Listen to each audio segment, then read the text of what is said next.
کی موت سے اللہ تعالیٰ جو ہے یعنی مقروض کی جو موت ہے وہ اللہ کے رسول آپ صلی اللہ علیہ وسلم اس سے پناہ مانگا کرتے تھے.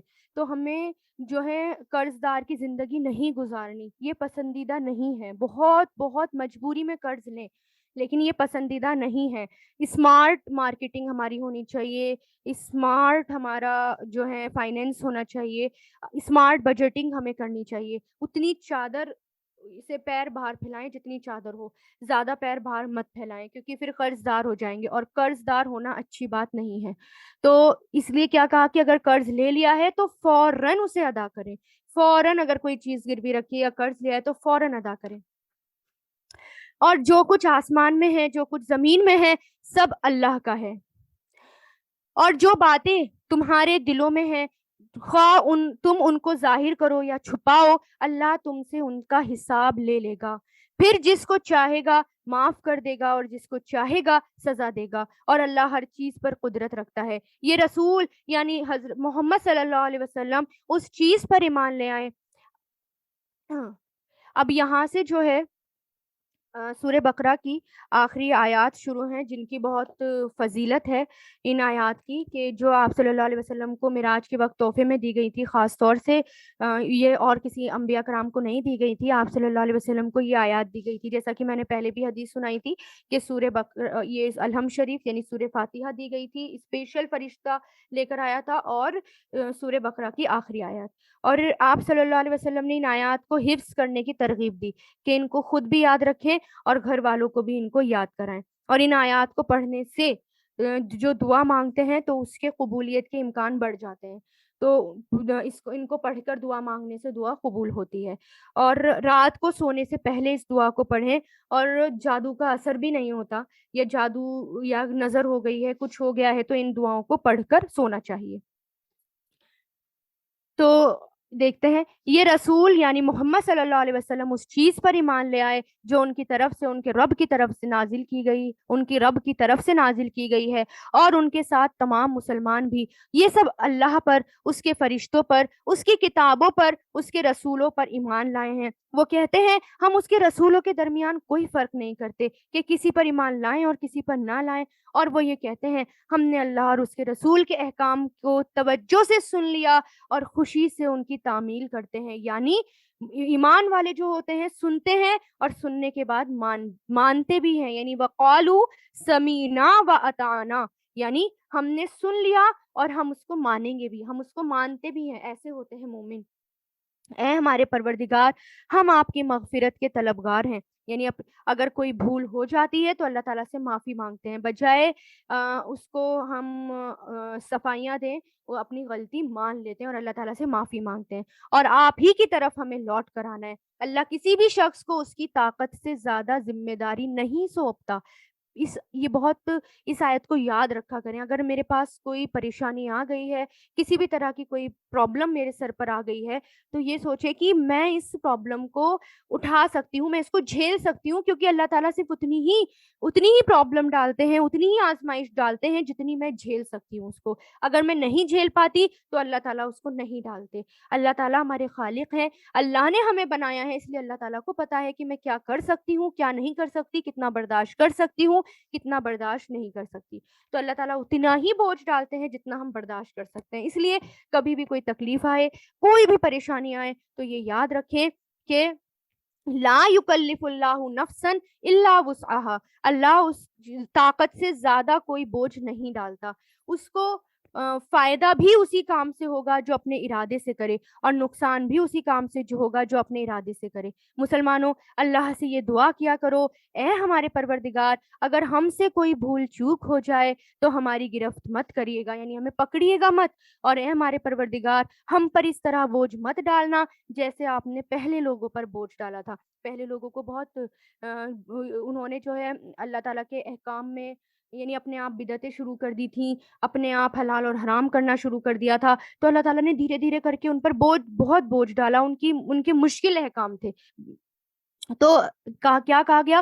جیسے پہلے لوگوں پر بوجھ ڈالا اللہ تعالیٰ، ہم پر مت ڈالیے گا، اور اے ہمارے پروردگار ہم پر اس طرح کا بوجھ نہ ڈالیں جیسے آپ نے ہم سے پہلے لوگوں پر بوجھ ڈالا تھا، اور اے ہمارے پروردگار ہم پر ایسا بوجھ نہ ڈالیے جسے اٹھانے کی ہم میں طاقت نہ ہو، اور ہماری خطاؤں سے درگزر فرمائیے، ہمیں بخش دیجیے، ہم پر رحم فرمائیے، آپ ہی ہمارے حامی اور ناصر ہیں، اس لیے کافر لوگوں کے مقابلے میں ہماری مدد فرمائیے، آمین۔ سورہ بقرہ مکمل ہوئی یہاں سے۔ سورہ آل عمران، سورہ آل عمران یہ جو ہے ایک خاندان کا نام ہے، عمران ایک خاندان کا نام تھا، اور حضرت مریم علیہ السلام کے والد کا نام عمران تھا، تو کیونکہ اس میں اس سورہ میں مریم علیہ السلام کا ذکر ہوا ہے، اس لیے اس کو عمران ان کے والد کے نام پر اس سورہ کا نام آیا، یعنی آل عمران۔ اور یہ بھی کہا جاتا ہے، آتا ہے روایتوں میں، کہ موسیٰ علیہ السلام کے بھی والد کا نام عمران تھا۔ بہرحال اس صورت میں آپ کو نصارہ کا کثرت سے ذکر ملے گا، یعنی کرسچنز کا، نصارہ کا کثرت سے ذکر ملے گا، جبکہ سورہ بقرہ میں بنی اسرائیل کا کثرت سے ذکر تھا۔ سورہ بقرہ میں جو ہے شریعہ کا پورا شریعہ کا بلیو پرنٹ تھا، یعنی آپ کو لگ بھگ سب کچھ سارے احکام سورہ بقرہ میں آ گئے کہ کیا کرنا ہے کیا نہیں کرنا۔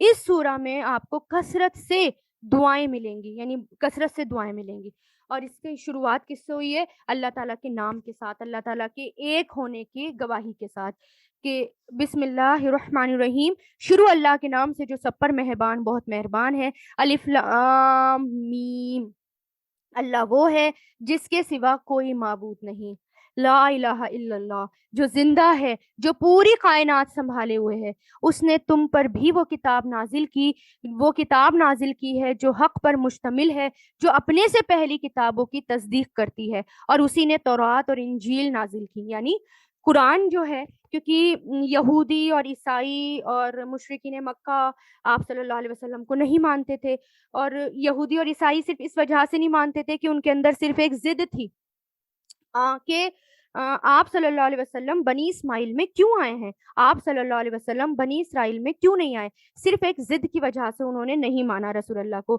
اور جو قرآن آیا اس کو بھی ریجیکٹ کر دیا کہ یہ جو ہے اللہ کی کتاب نہیں ہے۔ تو اللہ تعالیٰ کیا کہہ رہے ہیں کہ یہ قرآن جو ہے اس پر ایمان لاؤ، یہ قرآن اللہ کی طرف سے نازل کیا گیا ہے، آپ صلی اللہ علیہ وسلم پہ نازل کیا گیا ہے، اور یہ قرآن جو تمہاری کتابیں ہیں، تورات اور انجیل جو پہلے کی کتابیں اللہ تعالیٰ کی طرف سے جو آئی ہیں، اس کی بھی تصدیق کرتا ہے، یعنی اس کو سچ بتاتا ہے، یہ قرآن ان کتابوں کو ریجیکٹ نہیں کرتا۔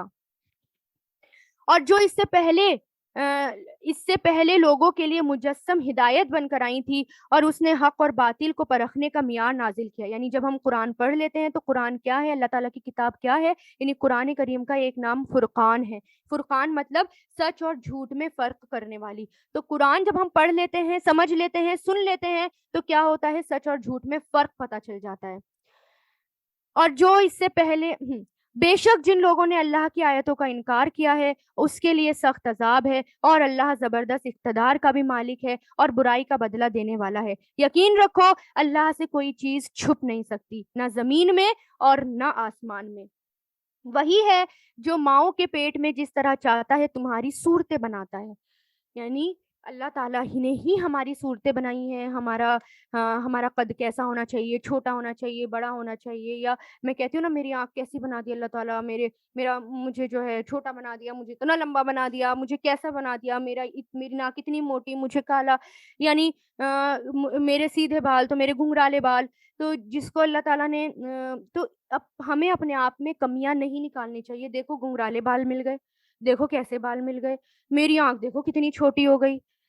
لڑکیوں میں آج کل یہ بہت آ رہا ہے کہ اپنے آپ کو جو ہے کرٹیسائز کرتی ہیں کہ شیشے کے سامنے کھڑے ہو کر اب میں اس میں خوبصورت نہیں لگ رہی، اب میں جو ہے مجھے سیدھے بال چاہیے، میرا رنگ گورا ہونا چاہیے، میں کالی کیوں ہوں۔ اور ہم اتنے فتنوں کے زمانے میں آج کل رہ رہے ہیں کہ ہم جو چاہتے ہیں وہ کر لیتے ہیں، تخلیق میں چینجز کر لیتے ہیں، اگر مجھے سیدھے بال چاہیے تو میں کر لیتی ہوں، مجھے جو ہے رنگ گورا کرنا ہے تو میں اتنی طرح طرح کی انجیکشنز آ گئے ہیں، اتنے طرح طرح کے میک اپ آ گئے ہیں، میں کر لیتی ہوں۔ تو اتنے فتنوں کے زمانے، تو اپنے آپ کو ہمیں یہ کرٹیسائز کرنا چھوڑنا ہوگا، کیونکہ اللہ تعالیٰ کیا کہہ رہے ہیں کہ اللہ تعالیٰ ہی ہماری صورتیں بناتے ہیں. تو ہمیں کیا کرنا ہے کہ مرر کے سامنے کھڑے ہوں، خود کو دیکھیں، اور دیکھنے کے بعد کہیں الحمدللہ، الحمدللہ مجھے اللہ نے بنایا، میں اللہ کی کریشن ہوں اور مجھے اللہ تعالیٰ نے بہت خوبصورت بنایا. دوسروں کو بھی کرٹیسائز کرنا چھوڑیں کیسا ہے، اپنے آپ کو بھی کیا کہیں الحمدللہ مجھے اللہ تعالیٰ نے بہت خوبصورت بنایا ہے. تو اب ابھی یہی کرنا ہے، شیشے کے آگے کھڑے ہو کر یہ کام ضرور کرنا ہے، کیونکہ آیت پڑھ لی نا، پڑھنے کے بعد ہمیں عمل بھی کرنا ہے. تو اللہ تعالیٰ وہی ہے جو ماؤں کے پیٹ میں جس طرح چاہتا ہے تمہاری صورتیں بناتا ہے، اس کے سوا کوئی معبود نہیں. وہ زبردست اقتدار کا مالک ہے اور اعلیٰ درجے کی حکمت کا بھی. اے رسول، وہی اللہ ہے جس نے تم پر کتاب نازل کی ہے، جس کی کچھ آیتیں محکم ہے. محکم مطلب شریعت جو ہمیں فالو کرنی ہے، یعنی احکام جو اللہ تعالیٰ نے کہہ دیے کہ یہ کرنا ہے، یہ کرنا ہے، یہ کرنا ہے، وہ محکم آیات کہلاتی ہیں. اور جن پر کتاب کی اصل بنیاد ہے. اور کچھ دوسری آیتیں ہیں جو متشابہ ہیں، یعنی جیسے آتا ہے نا قرآن میں اللہ کا ہاتھ پیچھے آیا، اللہ کی کرسی، اسی طرح اللہ کی پنڈلی. یہ جو آیتیں آتی ہیں نا، یہ متشابہات ہوتی ہیں اور ہمیں ان کے پیچھے نہیں پڑنا چاہیے. ہمیں ہمارا کرنے کا کام کیا ہے کہ ہم محکم جو احکام ہمیں بتا دیے گئے ان کو فالو کرنا، متشابہات کے پیچھے نہ پڑنا. اور جن لوگوں کے دلوں میں ٹیڑھا پن ہے، یعنی جن کے دل ٹیڑھے ہیں، وہ ان متشابہ آیتوں کے پیچھے پڑے رہتے ہیں تاکہ فتنہ پیدا کریں اور ان آیتوں کی تلاوت اور ان آیتوں کی تعویلات تلاش کریں. تعویلات مطلب حقیقت تلاش کرنے کی کوشش کرتے ہیں، حالانکہ ان آیتوں کا ٹھیک ٹھیک مطلب اللہ کے سوا کوئی نہیں جانتا. اور جن لوگوں کا علم پختہ ہے، پکا ہے، وہ یہ کہتے ہیں ہم اس مطلب پر ایمان لاتے ہیں جو اللہ کو معلوم ہے. سب کچھ ہمارے پروردگار کی طرف سے ہے اور نصیحت وہی لوگ حاصل کرتے ہیں جو عقل والے ہیں. ایسے لوگ یہ دعا کرتے ہیں، اے ہمارے پروردگار، تو نے ہمیں جو ہدایت عطا فرمائی ہے اس کے بعد ہمارے دلوں میں ٹیڑھا پن نہ پیدا ہونے دینا. یعنی یہ بہت بہترین دعا ہے، اس دعا کو پڑھنا چاہیے کہ اللہ تعالیٰ ہدایت کے بعد ہمارے دلوں کو ٹیڑھا مت کرنا، ہمیں سیدھا ہی رکھنا. بے شک آپ جو ہیں بہت زیادہ عطا کرنے والے ہیں. انکا انت الوہاب، بہت زیادہ ہدایت دینے والے ہیں. بے شک تیری اور تیری ذات وہ ہے جو بے انتہا بخشش والی ہے. ہمارے پروردگار، تو تمام انسانوں کو ایک ایسے دن جمع کرنے والا ہے جس کے آنے میں کوئی شک نہیں. بے شک اللہ اپنے وعدے کی خلاف ورزی نہیں کرتا. حقیقت یہ ہے جن لوگوں نے کفر اپنا لیا اللہ کے مقابلے میں، نہ ان کی دولت ان کے کچھ کام آئے گی، نہ ان کی اولاد، اور وہی ہیں جو آگ کا ایندھن بن کر رہیں گے.